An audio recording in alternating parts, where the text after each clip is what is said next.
ពេលខ្លះមានអារម្មណ៍ឆ្ងល់ខ្លួនឯងវិញបងប្អូនមិនតែខ្លួនឯងថ្ងៃរស់ស៊ីចាប់ហួយនៅមួយក៏បើកមូលនិធិនឹងជាបុកបើថ្ងៃដូចមានលក់ចាប់ហួយទេដូចជាបើកមូលនិធិសម្រាប់ជួយទ្រទ្រង់អ្នកដែលឲ្យជីវភាពខ្វះខាតតែមើលតើអូយដូចមិនលក់ចាប់ហួយផងហ្នឹងបើឆ្ងល់ខ្លួនឯងចាតែថ្ងៃនេះលក់ចាប់ហួយឬមួយក៏បើកមូលនិធិជួយសង្គ្រោះអ្នកដែលខ្វះខាត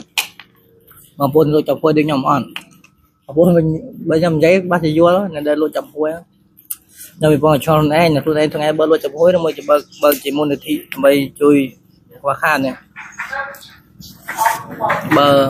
នេះខ្វះក៏បងចាំព្រឹកងងចាំល្ងាចបងចាំស្អែកយ៉ាងនិយាយមែនអស់ហូបលេះទៀតហើយបងហឺវីដេអូមិនធ្វើវីដេអូហូបលេះឡើងរីកបាត់ហើយនេះឆ្ងាញ់ពេកមកកំប៉ុងតែហ្នឹងជួយអែមកាប់ឡាក់ឆ្ងាញ់ដល់រសជាតិអៀមបងជួយគិតខ្ញុំផង